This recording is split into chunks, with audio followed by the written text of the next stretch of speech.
Assalamualaikum warahmatullahi wabarakatuh.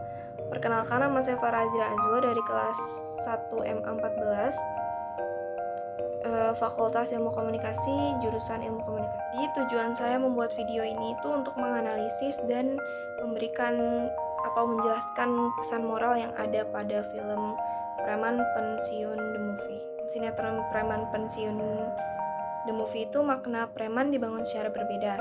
Preman dikenal sebagai sosok yang kriminal dan kejam, namun sinetron Preman Pensiun mengkonstruksikan preman dari sisi karakter yang lain. Tujuan dari penelitian ini adalah untuk mengetahui bagaimana preman direpresentasikan dalam 3 level, yaitu level realitas, level representasi, dan level ideologi. Penelitian ini menggunakan metode kualitatif dengan pendekatan semiotika yang memusatkan perhatian terhadap tanda. Menurut Fiske, semiotika adalah studi tentang pertanda, yaitu bagaimana makna dibangun dalam teks media. Hasil dari penelitian ini yaitu dalam level realitas penampilan, beberapa preman direpresentasikan dengan pakaian yang urakan, sedangkan Kang Bahar justru terlihat rapi dan kasual. Sedangkan dari segi lingkungan dan cara berbicara, kalimat-kalimat ancaman dari seorang preman digambarkan dalam sinetron ini. Namun sosok aparat penegak hukum tidak muncul sama sekali di dalam sinetron Preman Pensiun ini. Lalu, sama seperti kelompok lainnya, ada suatu gestur yang disepakati oleh kelompok preman dalam sinetron Preman Pensiun. Yang kedua, dalam level representasi, alasan seorang preman yang ingin pensiun ditampilkan melalui dialog yang Bahar sampaikan kepada Muslihat. Dalam kode kamera, pengambilan gambar sebatas sampai media close up. Dilihat dari segi sound, ciri khas angklung dan suling dalam sinetron ini sangat memorable, dan juga cerita serta pengkarakteran setiap tokoh yang kuat dan bermakna. Sedangkan dalam level ideologi, ada 2 ideologi yang diangkat dalam sinetron ini, yaitu ideologi premanisme dan ideologi feminisme. Lalu banyak pesan moral yang bisa kita ambil dari film Preman Pensiun The Movie ini. Yang pertama itu membangun kebaikan dan mencegah kemungkaran. Maknanya adalah hidup di dunia harus banyak membangun dan membasmi angkara murka. Adegan yang mencerminkan filosofi hidup di atas adalah pesan Kang Muslihat kepada bekas anak buahnya, yakni Gobang, Ujang, Murad, Pipik, Dik-Dik, Bohim, Cecep, dan lain sebagainya, untuk profesi pekerjaan dan berkonsensus untuk tidak menjadi preman lagi.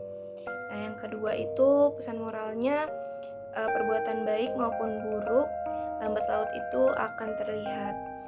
Adegan film tersebut yang mencerminkan filosofi ini ketika Kang Bahar yang diperankan almarhum Didi Petet sebelum menghadap sang kuasa, beliau memberikan pesan kepada Muslihat dan seluruh anak buahnya bahwa pekerjaan kita ini benar tapi tidak baik.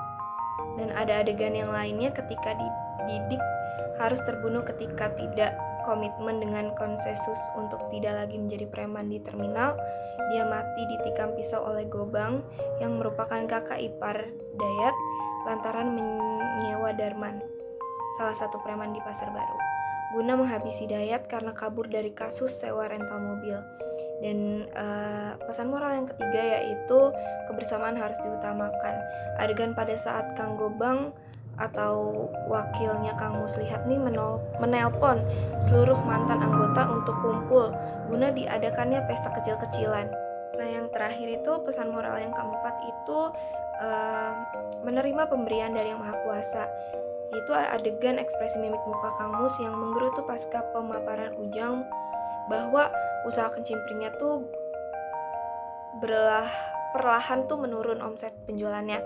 Namun ketika ditanya Neng Kinanti atau salah satu putri Kang Bahar, Kang Mus menjawab bisnis kecimpring harus tetap berjalan meskipun pemasukannya cenderung menyusut karena banyak warga yang menggantungkan hidup dari usaha kecimpringnya.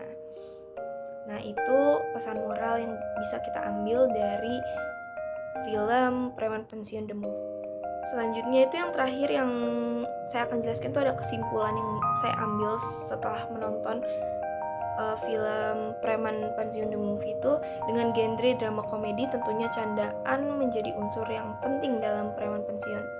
Hal tersebut pun sukses dilakukan oleh film ini. Candaan-candaan dalam film ini sangat mengocok perut berkat akting kocak dari para pemainnya, terutama duet mau tampang security tapi hati Hello Kitty, yaitu Murad dan Firmansyah Pitra alias Pipit, yang dinilai sukses mencuri perhatian penonton lewat aksi konyol mereka. Candaan yang ada di Preman Pensiun juga masih pada batas wajar dan gak bersifat vulgar. Soalnya film ini ditunjukkan untuk usia 13 tahun ke atas. Nggak cuma komedi, film ini juga sangat banyak akan moral yang bisa kita ambil. Banyak banget pelajaran yang bisa kita ambil dari film Preman Pensiun ini. Salah satunya adalah bahwa memimpin itu nggak cuma ngasih perintah aja, tapi juga menanggung semua masalah dari orang yang kita pimpin. Ketika yang dipimpin mendapat masalah, sang pemimpin juga turut merasakan dampaknya. Nah, itu saja yang bisa saya sampaikan. Kurang lebihnya mohon maaf. Terima kasih. Wassalamualaikum warahmatullahi wabarakatuh.